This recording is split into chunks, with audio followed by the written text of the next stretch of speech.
Assalamualaikum warahmatullahi wabarakatuh. Perkenalkan saya Yola Fauzia Ramadhani dari kelas 8A. Perkenalkan, nama saya Argia dari kelas 8A akan membawakan materi Daulah Umayyah bersama Yola. Saya akan menjelaskan tentang faktor-faktor keunggulan Daulah Umayyah di Syria. Salah satu keistimewaan Daulah Umayyah adalah munculnya para ulama agama Islam dan ulama ilmu umum. Pertama muncul tentu saja generasi sahabat radhiyallahu anhum yang hidup di tengah-tengah masa ini. Masa Daulah Umayyah bukan hanya rakyatnya yang menguasai ilmu, tetapi di antara khalifah Daulah Umayyah adalah ulama terkemuka seperti Abu Sufyan dan Umar bin Abdul Aziz. Faktor-faktor keunggulan Daulah Umayyah: 1. Bangga dengan keistimewaannya. 2. Mampu menjaga stabilitas negara. 3. Membangun Baitul Hikmah sebagai tempat pengajian ilmu pengetahuan dan perpustakaan. 4. Penguatan ekonomi dan keuangan. 5. Memajukan seni dan bangunan. Perkembangan peradaban dan kebudayaan meliputi 1. Arsitektur. Pada masa dinasti Umayyah, seni arsitektur bertumpu pada bangunan sipil berupa kota-kota dan bangunan agama berupa masjid. Corak bangunan pada masa ini merupakan gaya perpaduan antara Persia, Romawi, dan Arab. 2. Organisasi militer. Organisasi militer pada masa Bani Umayyah terdiri dari Angkatan Darat Al-Jun, Angkatan Laut Al-Bahriyah, dan Angkatan Kepolisian Ash-Shurta. 3. Perdagangan lalu lintas darat melalui jalan sutera ke Tiongkok meliputi perdagangan sutera, keramik, obat-obatan, dan wewangian. 4. Kerajinan. Pada masa Khalifah Abdul Malik mulai dirintis pembuatan tiras atau semakin bordiran, yaitu cap resmi yang dicetak pada pakaian khalifah dan pada pembesar pemerintahan. 5. Kedokteran. Khalifah Al-Walid telah memberikan sumbangan berupa pemisahan antara ahli tentang penyebab penyakit dengan ahli tentang perobatan. 6.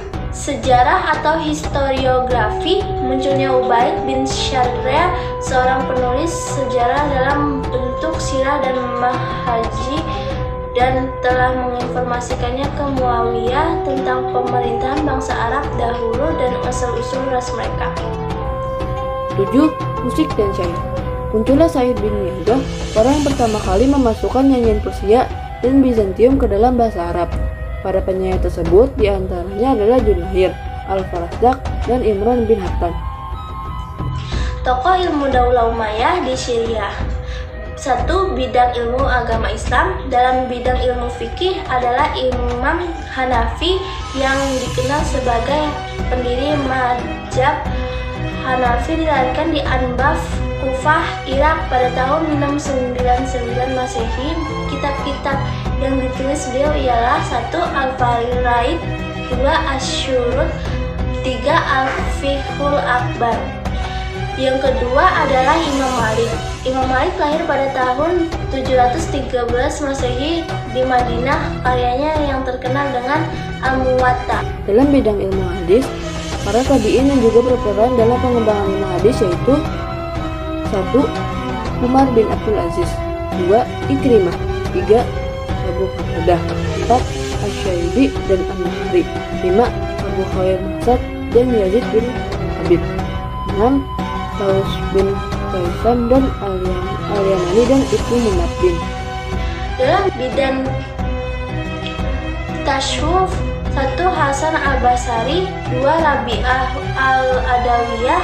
Dalam bidang tafsir, di Makkah terdapat 7 tokoh, di Madinah terdapat 4 tokoh, di Kufah dan Irak terdapat 6 tokoh. Dalam bidang ilmu umum, 1. Ilmu kedokteran, Khalifah Walid bin Abdul Malik. 2. Ilmu sejarah dan geografi, Ubaid bin Syarrah Al-Jurhumi dan Surah. Keunggulan Daulah Umayyah memiliki hikmah yang dapat dipetik, yaitu 1. Wilayah kekuasaan luas. 2. Muncul ilmuwan dalam bidang keagamaan dan umum. 3. Sistem pemerintahan yang efektif. 4. Agama Islam dapat menyebar ke berbagai penjuru dunia. 5. Munculnya bangunan bersejarah dan buku-buku ilmu pengetahuan. Sekian dari saya dan Yola atas penyampaian materi tentang Daulah Umayyah. Semoga materi bermanfaat. Nuhun wa qala minna masurun. Wassalamualaikum warahmatullahi wabarakatuh.